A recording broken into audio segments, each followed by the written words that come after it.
Hello, my name is Russell Myers. Welcome to Issues Unite. So, I made it clear that I have fairly socialist views on things, and I've said that at this point in time, I tend to be mostly social democrat. One of the key tenets of socialism is seizing the means of production. Well, unfortunately, at this point in time, that's not going to be enough. It won't. We have gone far too much to the right. That scale has tipped. There are reports that the richest that hold most of the wealth are actually leaving the country. Not just leaving big cities, they're leaving the country. I pointed out before earlier this year that major corporate executives in massive numbers left their positions, resigned their positions to sell off their stock. For what? So that they would not be prone to the laws that prevent them from doing so. Insider trading laws.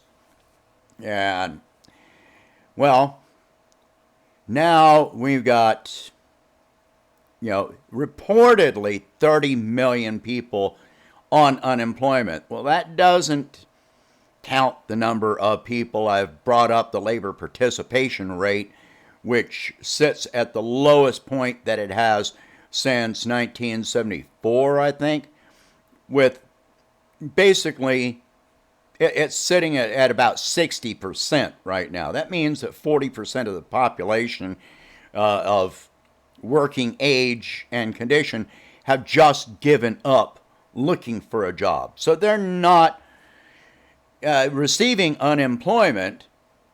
They're not working. They're not looking for work.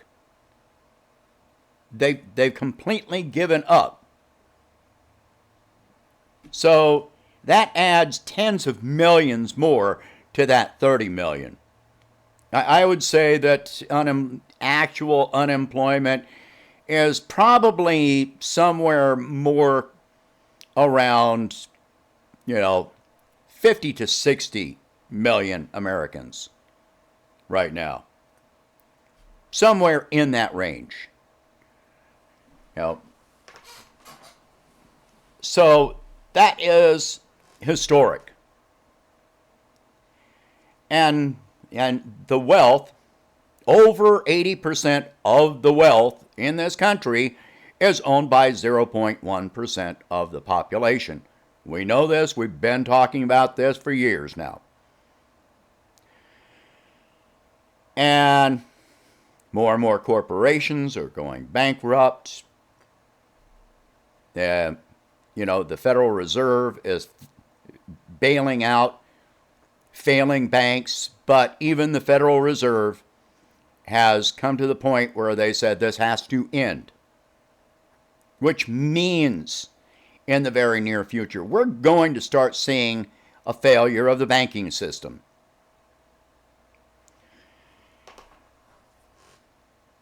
To seize the means of production isn't enough. Seizing the means of production falls into supply-side economics, which I've talked about before. Supply-side economics basically means that you are producing goods to store up in a warehouse. Well, you fill up that warehouse, but if nobody's got money to buy the products from the warehouse, and the retailers are all shutting down, well, then where do those products go? Once your warehouse is full, why do you need workers at all? You're seizing the means of production, worker co-ops, these are all good concepts, but right now, at this point, it's not enough. Now, violence isn't going to do any good because you can't destroy the systems by which the wealth is accounted for. Wall Street, banks, offshore banks, etc. These are things that you can't take down with force. But we are going to see a failure of the banking system. We're going to start seeing runs on the banks. Yeah, as of now, more and more workers are pulling money out of their retirement accounts. Yes, there have been reports that savings have increased this year. But who is putting the money in savings? That's basically the upper middle class and the wealthy that are putting more money in savings instead of investing it. Now we have discussed how gold and silver are rising, kind of going up and down. Well, part of that is also because people that bought gold and silver and saw it go up to $2,000 for gold and $30 for silver, they focus on a short-term profit. They buy and then they sell it right away. A large part of that has to do with short-term certificates, gold and silver investment accounts, not actually buying physical gold and silver. And I've talked about how those are highly leveraged. The investment accounts are highly leveraged. They sell off more gold and silver than actually exists. Just like the stock market is highly leveraged. And the banks are highly leveraged. They loan out more money than they've got in reserves, and the Federal Reserve even dropped the requirements for thousands of banks' reserve to zero. So they can loan out any amount of money and not have any reserves at all. So when those loans go bad, there's nothing holding up that bank. Nothing. There have been talks about a wealth tax. But that does no good either. A wealth tax. Yeah, if you tax what the rich already own, then what is their response going to be? They're going to force more inflation, so it costs you more money to buy goods. They will lay off more workers so that they don't have to pay wages. So that is just running in circles and continuing the same downward spiral. You're just dragging it out and waiting for more of the wealth to go to the top. Eventually, and I'm not sure when this is going to occur, but eventually a currency reset is going to be nothing but a choice. We're going to have to see the absolute fall of the banking system, the capitalist corporate banking system, and the fall of the stock market, the absolute collapse of the stock market, which I'm convinced is not far off, and a lot more people are agreeing with me now. I've been saying it for a long time, and it would have happened if not for the steps of the Federal Reserve to bail out the rich. These corporations have been taking out massive loans to buy back their own stocks. That's the only reason that we haven't seen an absolute collapse of the stock market as yet. Federal Reserve buying up junk bonds to prop up failing corporations that took out bad debts. Zombie corporations. You know, we're not going to see the stock market continue on very much longer. Do I expect it to collapse by the end of this year? Probably not. There's probably going to be more and more steps before the election to keep the stock market at least close to where it is right now. But what about after the election? Yeah, we could see the absolute collapse of the stock market somewhere in between November and December 31st. We're already seeing, as we're coming into the holiday season, we're seeing more and more layoffs. Some of the largest banks, Citigroup and Wells Fargo, are laying people off, selling off their stocks. Eventually, what's going to happen is a complete currency reset of the dollar.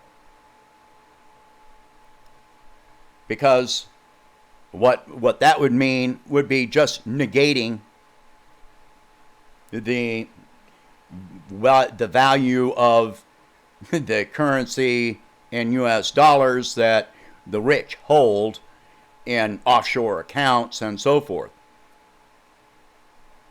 I don't see many other options for this, because there's no other real means without congressional action taking over the banking system and nationalizing the Federal Reserve, nationalizing the entire banking system, which they're not going to do anytime soon.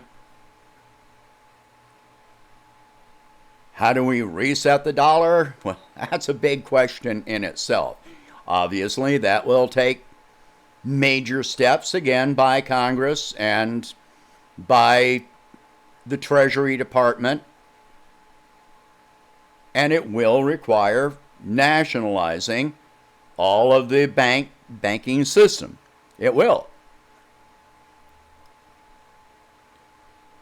We may not change the dollar, but it's going to take steps along these lines for us to regain the wealth that has been seized by the ultra wealthy. And it's going to have to be redistributed. Otherwise, seizing the means of production isn't going to do any good. Because if we're producing things, but not enough people can buy them, well, you can't just rely on the employees of a limited number of worker co-ops and so forth to sustain those companies. It has to be a much broader effort. So, where are we going from here? I already said that socialism is our only way forward in another video. Now, I'll link to that one below, or at the end of this video. But there is no other choice. Capitalism has failed. And we're just waiting for the absolute collapse. And that's coming. That is coming very soon. Yep. I'm still advising people, if you've got money to above what you need to survive on, you need to invest in precious metals for whatever is coming. Because if the dollar collapses, then the money in your bank account, the money in your wallet is going to be worthless. But precious metals will still hold their value and actually increase in value. If the dollar collapses, then the precious metals hold their value according to international terms. All right, that is it for this video. Please share this video. Talk about these subjects. We don't have much further to go before we're at this point. And if you can, please donate $1 a month to help expand the channel. I want to thank Judith Janes very much for your recent donation. I appreciate it very much. And, you know, Mary Giampaolo,